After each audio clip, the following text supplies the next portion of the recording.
তো SSC second SLST প্যানেলের ভবিষ্যৎ কী? তো আশা করি আপনারা জানেন, মামলার পর মামলা হাইকোর্টে দায়ের হয়েছে। এসএসসি 26,000 চাকরি ফেরাতে উদ্যোগী এসএসসি। আশা করি আপনারা জানেন, কয়েকশো চাকরি হারার নাম কিন্তু লিস্টে নেই। তো কয়েকশো চাকরি হারার ভবিষ্যৎ কী হবে, কী উদ্যোগ চাইছেন কমিশন, তো একটা বড় আপডেট রয়েছে। এসএসসি সেকেন্ড এসএলএসটি ফ্রেশারদের একটা বড় সুযোগ, গুরুত্বপূর্ণ আপডেট। ফ্রেশারদের এবার নতুন একটা বড় পদক্ষেপ। ফ্রেশাররা কী বড় পদক্ষেপ নিতে চলেছেন, কেন নিয়োগ সম্ভব নয়, সুপ্রিমে মামলা, এই বিষয়ে বিস্তারিত আলোচনা করব। সঙ্গে থাকুন, ভিডিওটি শেষ করে দেখুন। চ্যানেল নতুন দর্শক অবশ্যই চ্যানেলটিকে সাবস্ক্রাইব করে দেবেন। যোগ্যদের ফেরাতে উদ্যোগী এসএসসি, পুরনো চাকরি বা বিকল্প পথের খোঁজ। যোগ্য চাকরিহারাদের চাকরি ফেরানোর পরিকল্পনা চলছে বলে আগে জানিয়েছিলেন শিক্ষামন্ত্রী ব্রাত্য বসু। মুখ্যমন্ত্রী মমতা বন্দ্যোপাধ্যায়ের সবুজ সংকেত পেলে তবে এই পরিকল্পনা বাস্তবায়ন করা সম্ভব হবে। ইতিমধ্যে নবম, দশম ও একাদশ, দ্বাদশ স্তরের শিক্ষক নিয়োগের ইন্টারভিউ তালিকা প্রকাশিত হয়ে গিয়েছে। দুটি তালিকা মিলিয়ে কজন যোগ্য চাকরিহারা নতুন নিয়োগ প্রক্রিয়ার সুযোগ পেলেন না, তা খতিয়ে দেখতে শুরু করেছে স্কুল সার্ভিস কমিশন।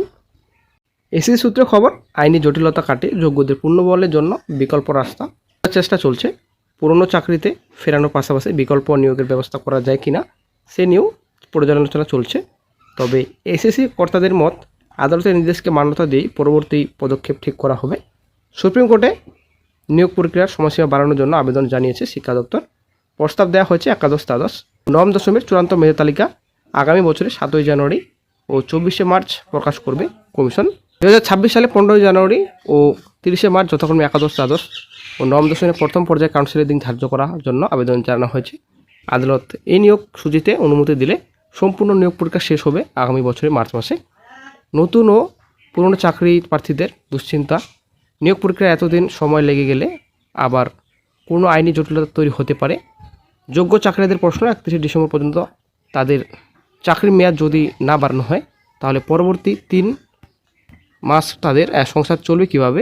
শিক্ষা দপ্তর সূত্রে খবর, যোগ্যদের অসুবিধার দিকগুলি খতিয়ে দেখা হচ্ছে, তবে সবথেকে বেশি সময় লাগবে শিক্ষাকর্মীদের নিয়োগ প্রক্রিয়া শেষ করতে। চাকরিহারা গ্রুপ সি, গ্রুপ ডি কর্মীদের উদ্বেগ, এমনিতে 9 মাস তারা বেতনহীন, এরপর বেতন না পেলে তাদের চলবে কিভাবে।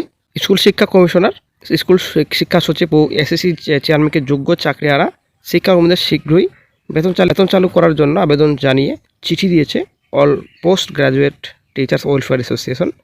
নবম, দশম ও একাদশ, দ্বাদশ স্তরের ইন্টারভিউর তালিকা কতজন যোগ্য চাকরিহারা সুযোগ পেয়েছেন তা খতিয়ে দেখতে বারবার নথি যাচাই করছে এসএসসি।